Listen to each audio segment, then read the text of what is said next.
Hello' everyone, বহুত ছাত্ৰ ছাত্ৰীয়ে হয়তো এইচএছ ৰিজাল্টৰ কাৰণে অপেক্ষা কৰিছিলে। ইতিমধ্যে তোমালোকৰ এইচএছৰ ৰিজাল্টটো অহাকালি ঘোষণা কৰা হ'ব আৰু এইটো কোনো ধৰণৰ ফেক নিউজ নহয়। অসমৰ শিক্ষামন্ত্ৰী ডক্টৰ ৰণেশ পেগুৱে টুইট একাউণ্টত পোষ্ট কৰিছে যে তোমালোকৰ অহাকালি ৰাতিপুৱা 9 বজাৰ লগে লগে কলা শাখা, বিজ্ঞান শাখা আৰু বাণিজ্য শাখাৰ লগতে ভকেশ্যনেল শাখাৰ যোনবোৰ ছাত্ৰ ছাত্ৰী আছিলে তোমালোকৰ ৰিজাল্টটো ৰাতিপুৱা 9 বজাৰ লগে লগে তোমালোকে চাব পাৰিবা।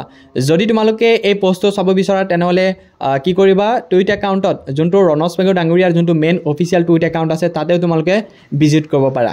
চ' আমাৰ শিক্ষামন্ত্ৰী ডক্টৰ ৰণেশ পেগু ডাঙৰীয়াই টুইট একাউণ্টত ধুনীয়াকৈ পোষ্ট কৰিছে আৰু পোষ্টত লিখিছে, মই জনাবলৈ পাই সুখী হৈছোঁ যে কলা, বিজ্ঞান, বাণিজ্য আৰু লগতে ভকেশ্যনেল শাখাৰ উচ্চতৰ মাধ্যমিক 2025 চনৰ ফলাফল অহা কাইলৈ অৰ্থাৎ 30/4/2025 পুৱা 9 বজাৰ লগে লগে ঘোষণা কৰা হ'ব আৰু এই ফলাফলটো তোমালোকৰ যোনবোৰ মেইন ৱেবছাইট আছে, এছকৰ যোনটো মেইন ৱেবছাইট আছে সেই ৱেবছাইটত উপলব্ধ হ'ব। লগতে কেইবাখনো এপছত মুকলি কৰিব।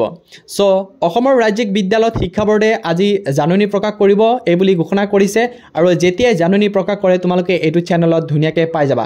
সেইকাৰণে তোমালোকে এই চেনেলটো যদি এতিয়ালৈকে ছাবস্ক্ৰাইব কৰা নাই, চেনেলটো তোমালোকে ছাবস্ক্ৰাইব কৰি ল'বা যাতে এনেকুৱা ইনফৰ্মেটিভ ভিডিঅ' তোমালোকে অতি সোনকালে পাই যোৱা। লগতে তোমালোকক এইটো বৰ্ষত কিন্তু তোমালোকক 3,02,420 গৰাকী শিক্ষাৰ্থীয়ে উচ্চতৰ মাধ্যমিক পৰীক্ষাত কিন্তু অৱতীৰ্ণ হৈছিলে বুলি ঘোষণা কৰিছে। আৰু এইটো চেনেলত মই নিতৌ ভিডিঅ' দি আহিছিলোঁ যে তোমালোকৰ এইচএছৰ ফলাফল এপ্ৰিলৰ শেষৰ ফালে ঘোষণা হোৱাৰ খুবেই চান্স আছে। ইতিমধ্যে তোমালোকৰ অফিচিয়েল ডেট এনাউন্স কৰিলে যে 30 তাৰিখ অৰ্থাৎ অহাকালি ৰাতিপুৱা 9 বজাৰ লগে লগে যোনসকল ছাত্ৰ ছাত্ৰী তোমালোকে এইচএছৰ অৰ্থাৎ হাই ছেকেণ্ডেৰী এক্সাম দিছিলা তোমালোকৰ ৰিজাল্টটো অহাকালি ৰাতিপুৱা 9 বজাৰ লগে লগে তোমালোকে নিজৰ মোবাইল ফোন বা ডেস্কটপৰ জৰিয়তে তোমালোকে চাব পাৰিবা। যোনসকল ছাত্ৰ ছাত্ৰী ইতিমধ্যে তোমালোকে বহুতো চিন্তিত হৈ আছিলে আনকি যে ৰিজাল্ট কেতিয়া দিব বহুতে মেছেজ কৰি আছিলে, বহুতে কমেণ্ট কৰি আছিলে।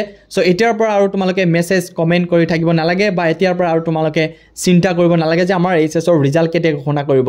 ইতিমধ্যে তোমালোকক ৰিজাল্টৰ যোনটো মেইন ৱেবছাইট আৰু মেইন যোনটো অফিচিয়েল যোনটো ডেট হয় ইতিমধ্যে ঘোষণা কৰিছে। পাৰিলে টুইট একাউণ্ট বা ফেচবুক একাউণ্টত অসমৰ শিক্ষামন্ত্ৰী ডক্টৰ ৰণেশ পেগু একাউণ্টত যোনটো হয় সেই একাউণ্টটো তোমালোকে ফ'ল' কৰি তাতে চাব পাৰিবা যে ধুনীয়াকৈ